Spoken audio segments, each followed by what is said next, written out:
Trade tensions, they have truly escalated. Don't listen to the spin.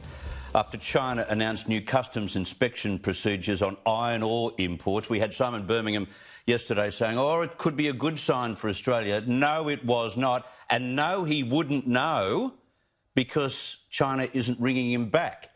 Australian coal exporters could also face tougher selling restrictions after reports the Chinese government is directing their state-owned power plants to purchase domestic products instead. And yet the Morrison government says they remain committed to a mutually beneficial trade relationship with China. I'm sorry, the rhetoric doesn't seem to match the reality. Leader of the National Party and Deputy Prime Minister Michael McCormack joined me earlier today from Canberra. Deputy Prime Minister, thank you very much for your time. Good evening, Chris. Before we get to coal and the Chinese, can I ask you about your reaction to the announcement by the New South Wales government today to install a 4 square metre rule for eateries, which means some places might have as many as 50 people in some of the restaurants around Sydney. What's your reaction? Well, I think it's been welcomed, and certainly welcomed by hoteliers, certainly welcomed by club goers, certainly welcomed by the public at large. Yes, people are still going to have to maintain social distancing, if not a bit more, but the relaxation of rules and numbers is going to mean that these restrictions, slowly but surely, Chris, are easing, and that means that people can get out to their favourite eateries and enjoy each other's company and not be as housebound as they have been for some weeks past. Yes. So welcome news. How worried are you that the Chinese seem to be discouraging the purchase of Australian coal? How worried should we be? Well, we'll work through these things in a careful and considered manner, in a diplomatic manner, as you would expect. And I know, having spoken to the Trade Minister, Simon Birmingham, having spoken with Keith Pitt, our Resources Minister, they want, of course, iron ore, they want coal, they want all our other wonderful minerals and resources being able to be shipped abroad, and certainly to China. China's a good customer of ours, 149.7 billion reasons why we should continue trade with China. Yes, of course, it is a concern, but we're working through those issues, and I'm sure that there'll be a resolution in the not too distant. How do they work through those issues, either of those ministers, when they're not getting a call back from the Chinese officials? Well, we do it at a DFAT level as well, the Department of Foreign Affairs and Trade. Of course, we have people based in China, in Beijing, and of course we will work through that in a careful and considered manner, as you would expect the government to do. Should the Prime Minister, or even yourself, the Deputy Prime Minister, pick up the telephone and try and talk to your opposite number in China? Well, we're going about it in the right way, the way that's worked well in the past. What we need to remember too is that for the meat worker in Casino, for the farmer who's growing or potentially growing barley and making decisions upon what winter crop they will grow, these are important considerations to be resolved and resolved quickly, because they need certainty.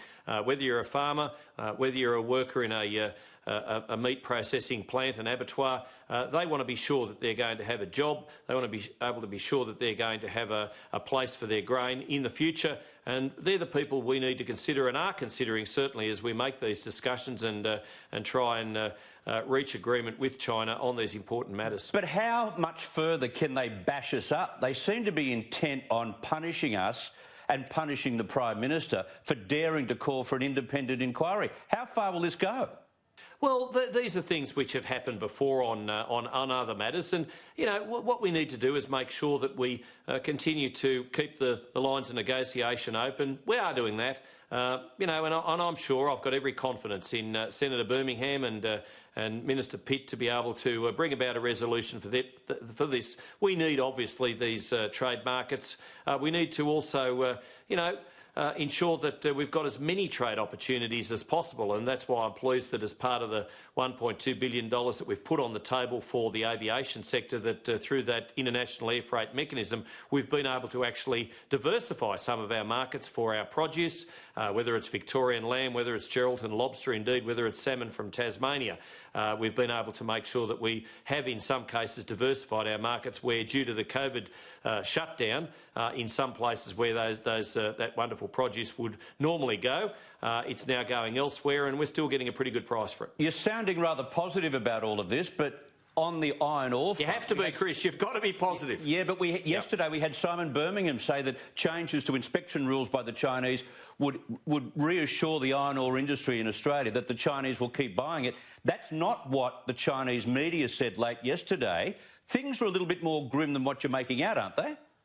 Yes, but we have to be optimistic and we have to be, confident about the future. We produce the very best thermal coal, the very best metallurgical coal, the very best iron ore and the very best agricultural produce in all of the world. Make no mistake about that. You know that. I know you've spoken to a lot of our resource sector people and a lot of our farmers on your show over many years. Yep. We produce the best. We need to have those markets. We'll do what we can through the diplomatic channels to ensure that we can continue to have those markets, Chris. OK, can I raise something about Joel Fitzgibbon? There have been calls for Anthony Albanese to sack him today because he's been pretty critical of Australia's approach to the Chinese relationship. Just let's hear what Joel Fitzgibbon had to say firstly. We are, whether we like it or not, highly dependent on these markets in China. We've persuaded our growers after CHAFTA to focus on China, and now we've let our farming community down by mismanaging this relationship. What are your thoughts? Should Anthony Albanese get rid of him? Well, it's a Team Australia moment that Joel Fitzgibbon failed the test on yet again. We need to be Team Australia at the moment. There has been a lot of bipartisanship working through these issues through the crisis of COVID-19. Look, Anthony Albanese's got a lot of pressure on him at the moment. Appreciate that. He's got the Eden Monaro by-election that he's got all the pressure on him because the fact is there's only been 1 in 158 by-elections ever won by the government against the opposition. He's got pressure on him there. He's got pressure on him because Joel has said the wrong thing, and Joel needs to know that he belongs to Team Australia, and that was very unfortunate. Whether or not he should go, well, that's a matter for Anthony Albanese. There's a bit of talk around today about trying to decentralise the population. I've heard this 1,000 times. What specifically will government do to actually entice those in the city to continue their work but live in the bush? Well, I think if there's one thing that COVID-19 has taught us is that you can actually work from home and very, very successfully. Whether you're on NBN or whether you are on actually on full broadband or whether indeed you're still on ADSL2 or what other method you might have, being able to telepresence into a conference with your colleagues anywhere in Australia, indeed, Chris, anywhere in the world, is very, very possible. And I think companies will very much view this, and workers and people who are thinking about a tree change should very well do that. You've announced a $1.8 billion contribution to councils today as well. What specifically will that help them with? Better roads, better community infrastructure, local input at a local level with local jobs and local procurement. I've used the word local quite a few times there. $500 million to go towards that community stimulus. Indeed, there's also $1.3 billion brought forward for financial assistance grants, otherwise colloquially known as FAGs.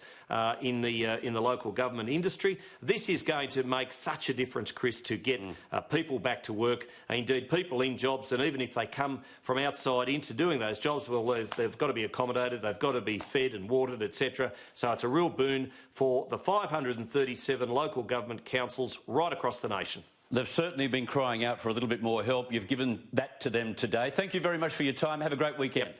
You too, Chris. All the best, mate.